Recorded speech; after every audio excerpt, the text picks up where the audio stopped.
अस्सलाम वालेकुम। साक्षी खबर में आपका इस्तकबाल है। आज 27 ज़िलक़अदा है। सुर्खियों से पहले सुनते हैं हदीस शरीफ।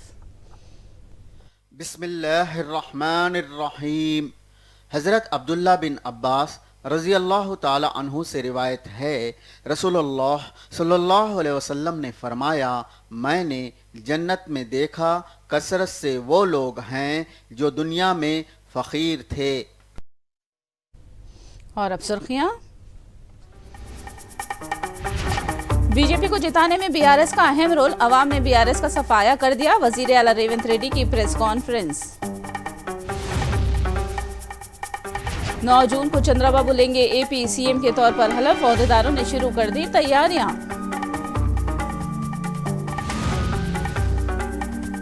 पवन कल्याण बन सकते हैं नायब वजीर आला, 5 वजारतों के मुतालबे की भी गश्त कर रही हैं खबरें। काबीना की सिफारिश पर सदर मोर्मो ने लोकसभा को किया रद्द। 8 जून को मोदी वज़ारत-ए-उज़्मा का लेंगे हल।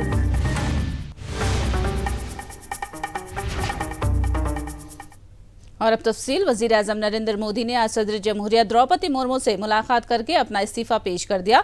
सदर जमहूरिया ने मोदी काबीना से नई हुकूमत की तश्कील तक फराइज अंजाम देने का मशवरा दिया है। 98वें लोकसभा के इलेक्शन के नताइज के बाद एनडीए दोबारा तश्कील हुकूमत का दावा कर रही है और बताया जाता है कि नरेंद्र मोदी हफ्ते के रोज वजीर आज़म के ओहदे का हलफ लेंगे। उन्हें मुसलसल तीसरी मरतबा हिंदुस्तान के वजीर आज़म बनने का एजाज हासिल हो रहा है। हाल ही में इख्तिताम पजीर लोकसभा इलेक्शन में बीजेपी सादा अक्सरियत हासिल करने में नाकाम रही, ताहम वो इंडिया इत्तेहादियों की मदद से तश्कील हुकूमत का दावा पेश कर रही है। मुल्क की 18वीं लोकसभा में मुस्लिम अरकानी पार्लियामान की तादाद 24 हो गई है। कांग्रेस पार्टी से 6, तृणमूल कांग्रेस से 5 और समाजवादी पार्टी से 4 उम्मीदवारों ने कामयाबी हासिल की। मुख्तलिफ जमातों ने 78 मुस्लिम उम्मीदवारों को इंतखाबी मैदान में उतारा था। इस मरतबा एक खातून इकरा हसन चौधरी भी लोकसभा के लिए मुंतखब हुई। इकरा हसन चौधरी किराना लोकसभा हल्के से समाजवादी पार्टी के टिकट पर मुंतखब हुई हैं। 2 आज़ाद उम्मीदवार मुस्लिम उम्मीदवार लद्दाख और बारामूला से एमपी बने हैं।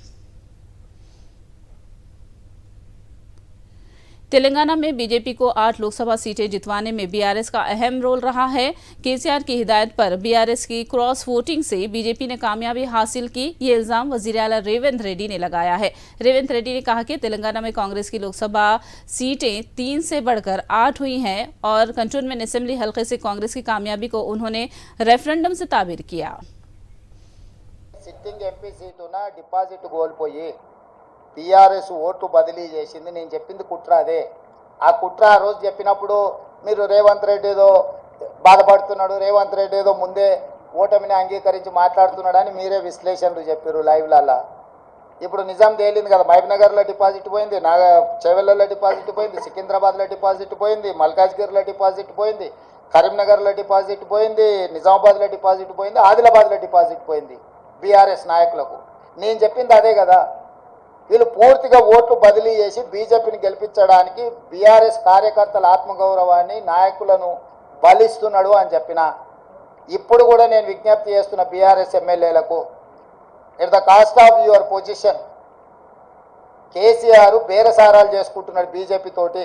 ఇప్పటికైనా మీరు ఆలోచన చేసి అదేమో అంటారు కదా, ఆత్మ ప్రబోధానుసారము మీరు నిర్ణయాలు తీసుకోండి.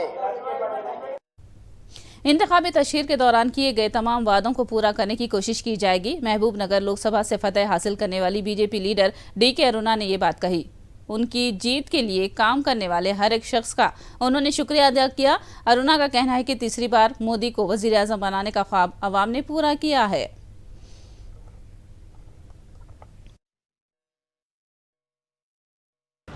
వారి యొక్క ఆశ ఏదైతే ఉందో ఈ ప్రాంత అభివృద్ధి కోసం నేను చెప్పినటువంటి విద్య, వైద్యం, ఇన్ఫ్రాస్ట్రక్చర్ కానీ, ఇరిగేషన్ పరంగా కానీ ఈ ప్రాంతాన్ని నా శాయశక్తుల నా సర్వశక్తులు ఒడ్డి కూడా ఈ ప్రాంతానికి అభివృద్ధి చేయడానికి మరి పనిచేస్తానని కూడా వాళ్ళకి ఇంతవరకే చెప్పడం జరిగిన ప్రజలకు ఆ మాటకు ఇప్పటికి కూడా కట్టుబడి నా యొక్క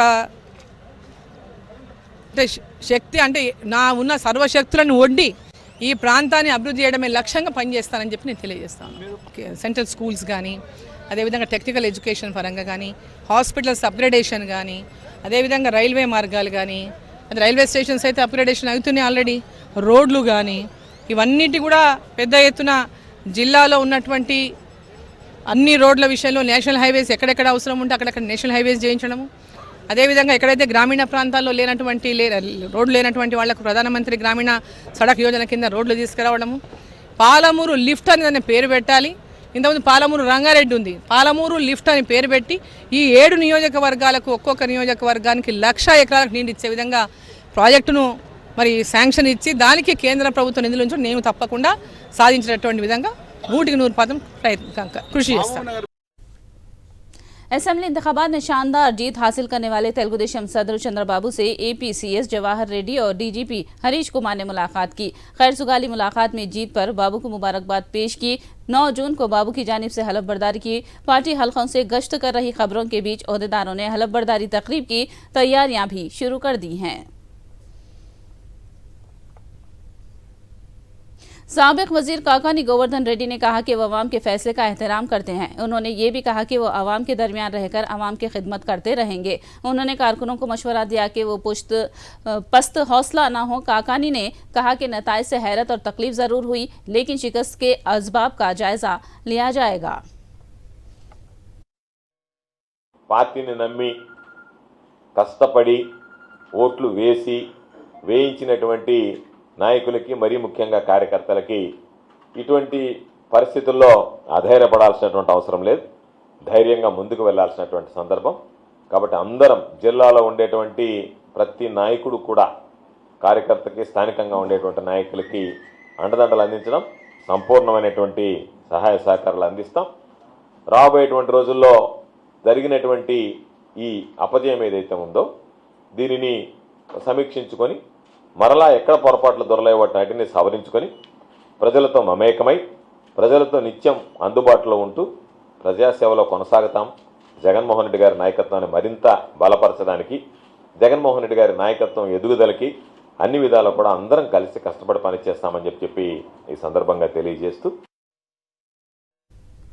बाबू की काबीना में पवन कल्याण नायब वजीर आला बनने की खबरें जनसेना हलकों में गश्त कर रही हैं। कहा जा रहा है कि बाबू की काबीना में एक नायब वजीर आला के अलावा जनसेना के 5 वुज़रा होंगे। जनसेना से नादिला मनोहर, कोनाताला, मंडला बुद्ध प्रसाद, मोमड़ी नाइकर, के दुर्गेश और बोलीशेट्टी दौड़ में शामिल है। खबर है कि बीजेपी क़यादत की हिदायत के बाद ही विजारतों से मुतालिक सूरत हाल वाज़ेह होगी। 9 जून को चंद्रबाबू नायडू विजारत आला का हलफ लेंगे।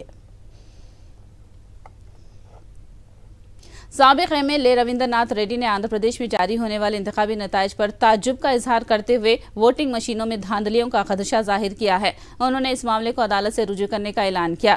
रविंद्रनाथ रेड्डी ने सवाल किया कि क्या चंद्रबाबू ने सिंगापुर में बैठकर धांधलियां अंजाम दी थी।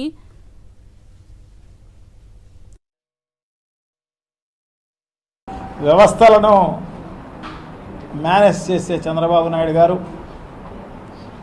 సో ఇప్పుడు కూడా అటువంటి పనే జరిగింది అని చెప్పేసి నేనైతే భావిస్తున్నా.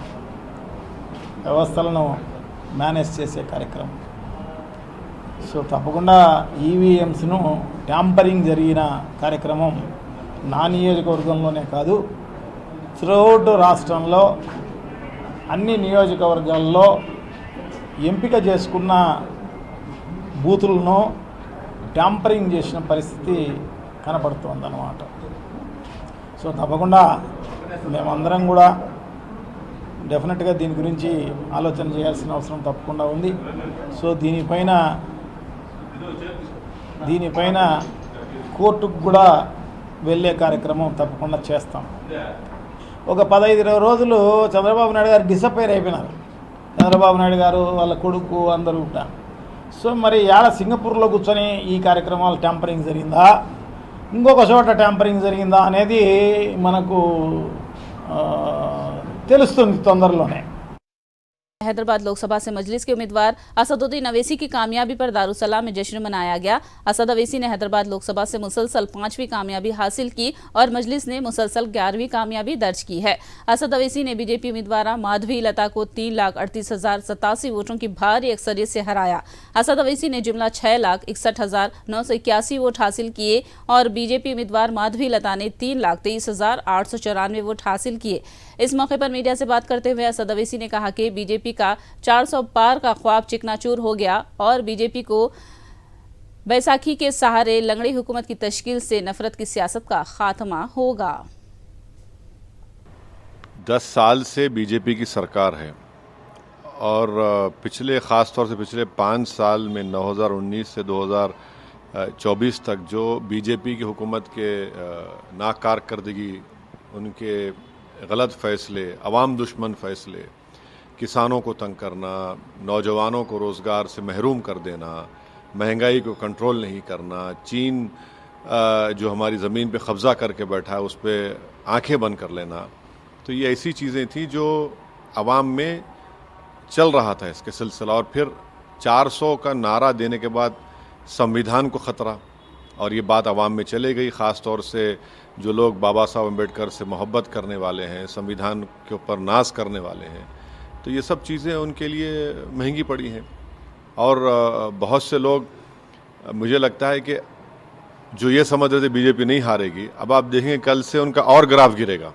सर, आप प्रेस कॉन्फ्रेंस में भी बार बार पूछा गया, आप क्रेडिट क्यों नहीं देते हैं इंडिया अलायंस को और कांग्रेस को इस सियासी सूरत हाल के लिए? मेरे ख्याल से जो माहौल था देश में, बीजेपी को इतनी भी सीटें नहीं आनी चाहिए थी। उनको हम लोग, अगर ये लोग सही काम करते तो 150 में सिमट देते हैं लोगों को। तो ये मेरा मानना है। किशन रेड्डी ने कहा कि एनडीए को अक्सरियत हासिल हुई और मोदी जी की क़यादत में एनडीए हुकूमत तश्कील देगी। उन्होंने दावा किया कि कोई भी हलीफ जमात एनडीए छोड़कर नहीं जाएगी। जो हमारा पार्टी इलेक्शन से पहले मिलके हम लड़े हैं, पूरा हमारा को मेजॉरिटी मिला है। हाँ, एक्सपेक्टेशन से अनुकूल नहीं मिला, मगर हमारे को मिला है। हमारे को कोई प्रॉब्लम नहीं है। हम गवर्नमेंट फॉर्म करेंगे मोदी जी के नेतृत्व में। मोदी जी के नेतृत्व में एनडीए को मेजॉरिटी मिला है। जो हमारा पार्टी को जितना सीट मिला है बीजेपी को, पूरा पार्टी मिलके भी, जो अपोजिशन पार्टी का मिलके भी उतना सीट नहीं है, इसलिए हमारा कोई आपत्ति नहीं है। बिल्कुल हम गवर्नमेंट फॉर्म करेंगे। हम मोदी जी के नेतृत्व में देश को सेवा भी करेंगे। तो सारे एलआई साथ रहेंगे सर? 100%, कोई सवाल ही नहीं है। 100% हमारे साथ रहेंगे। हम मिलके काम करेंगे। वो चर्चा भी नहीं होगा, क्योंकि रहेगा नहीं रहेगा सवाल ही पैदा नहीं उठते। अब ऐसा कोई दिक्कत नहीं है। पूरा पार्टी हमारा साथ है। हम सबसे बात किया, क्योंकि नया अभी अलायंस नहीं ना, पहले से ही हम इलेक्शन से पहले से ही हम अलायंस किया है, मिलके काम किया है। हमारा कार्यकर्ता उनको काम किया, उनका कार्यकर्ता हमारा काम किया, मिलके मेजॉरिटी मिला। अभी कोई प्रॉब्लम नहीं है। बहुमत मिले कैसे देखते? चेवड़ला लोकसभा हल्के से मुंतखब होने वाले बीजेपी के एमपी कोंडा विश्वेश्वर रेड्डी ने अपने हल्के की तरक्की के लिए काम करने का अहद किया। उन्होंने हल्के की तरक्की और मरकजी स्कीमात को हल्के की अवाम तक पहुंचाने का ऐलान किया। రాష్ట్రం ఇష్యూస్, మా చేవల్ ఇష్యూస్ అన్నీ కూడా పార్లమెంట్ ఎత్తుకుంటా. అట్లనే అక్కడి నుంచి ఏమైనా అక్కడి నుంచి వచ్చే పథకాలు మంచిగా అమలయ్యేటట్టు ఆయుష్మాన్ భారత్ అయినా, ప్రధానమంత్రి ఆవాస్ యోజన అయినా, ముద్రా లోన్స్ అయినా మా ప్రాంతంలో మంచిగా అమలయ్యేటట్టు చూస్తాను. దాని తర్వాత అక్కడి నుంచి ఏమైనా ప్రాజెక్టులు వస్తాయనుకో, నేను ఎంపీగా ఉన్నప్పుడు ఒక హైవే తీసుకొచ్చిన, మొన్న 100 కోట్లు వికారాబాద్ తీసుకొచ్చిన నిధులు లేకుంటే ప్రాజెక్టులు, అవి తప్పక ప్రయత్నం చేస్తా. కొన్ని ప్రాజెక్టులు ఇప్పుడు శంకర్పల్లి ఎంఎంటీఎస్ అంటే 50-50 ఉంటాయి. అంటే కేంద్ర ప్రభుత్వం అప్రూవ్ చేసినాక 50% ఇస్తారు పైసలు, తక్కిన రాష్ట్రం వాటా ఇంకా 50% ఉంటుంది. అది రాష్ట్రం మీద ఒత్తిడి పెడతాను. అది కూడా చేస్తే శంకర్పల్లి వరకు వస్తాయి, తర్వాత ముందుకు. एआईयूडीएफ के सदर बदरुद्दीन अजमल को धबरी लोकसभा हल्के से शर्मनाक हार का सामना करना पड़ा। कांग्रेस उम्मीदवार रकीबुल हुसैन ने बदरुद्दीन अजमल को 10 लाख से ज्यादा वोटों की मार्जिन से हराया। बदरुद्दीन अजमल ने इंडिया इत्तेहाद में शामिल होने के बारे में अपना रद्द-ए-अमल दिया। आरजेडी के सदर तेजस्वी यादव ने कहा कि बीजेपी सादा अक्सरियत हासिल करने में नाकाम रही है। उन्होंने कहा कि बीजेपी को अयोध्या हल्के में हार हुई और इससे इस बात का पता चलता है कि अवाम ने जज्बाती सियासत को मुस्तरद कर दिया।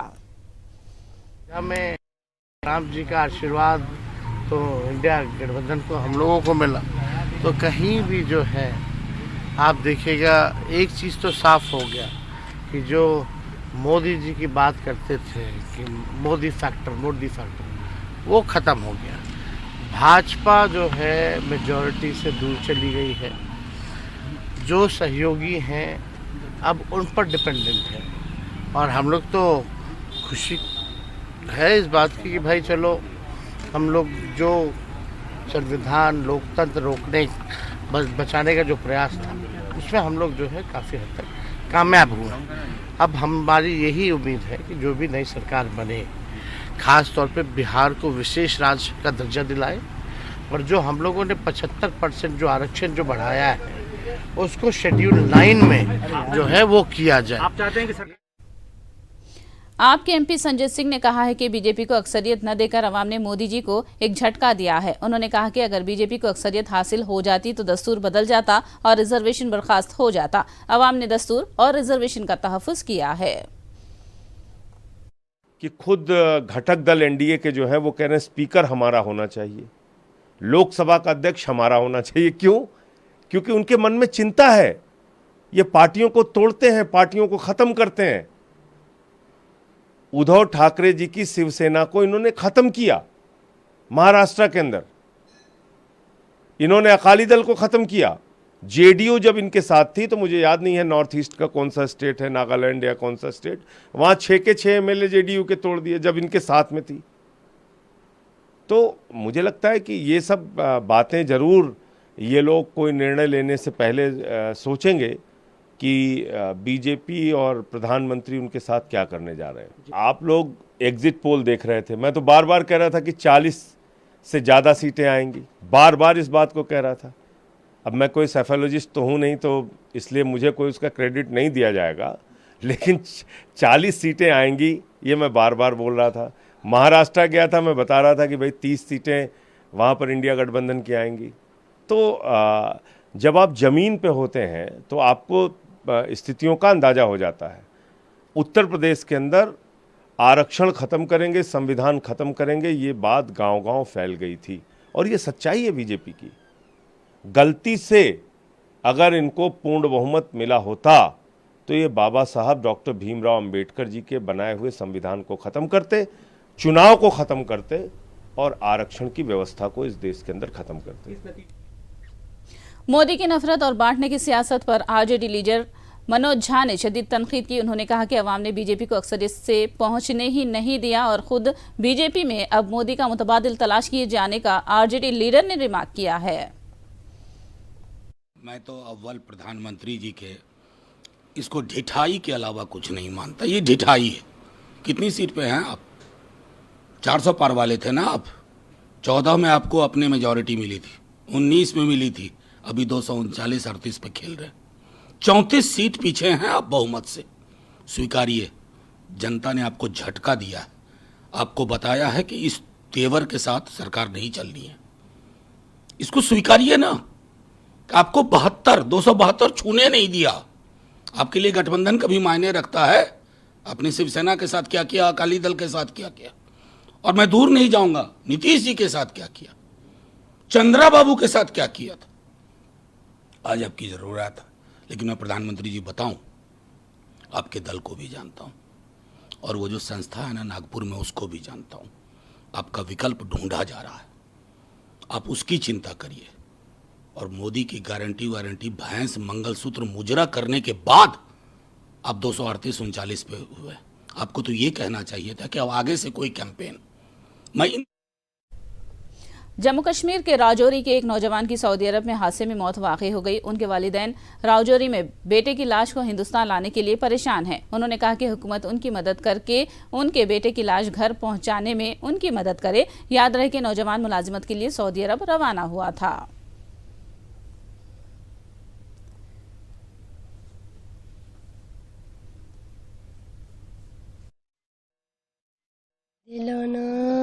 हमारी डेड बॉडी को जल्दी लाना, उसके बच्चे रह गए दो, उसके बच्चे रह गए दो, एक बच्ची एक बच्चा। बच्ची मेरी 5 साल की है, बच्चा 2 साल का है। हमें मजदूरी करने लिए भेजा था। अल्लाह जी एक्सीडेंट हो गया।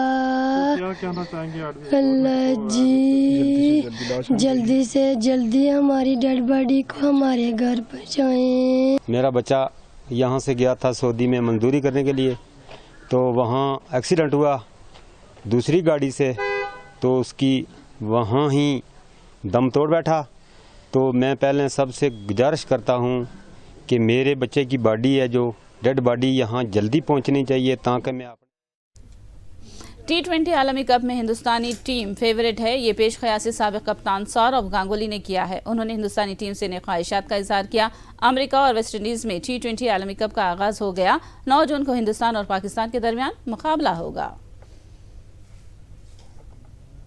India will be one of the favorites. Oh, India Pakistan, because India's record is good. India is a good team. They play well in the World Cups, but as I said, T20 anybody can win.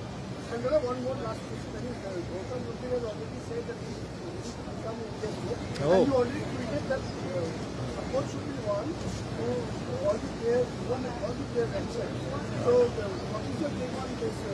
Yeah, if he wants to do it, I think he'll be a good, as I've said, he'll be a very good candidate. आखिर में सुर्खियां एक बार फिर।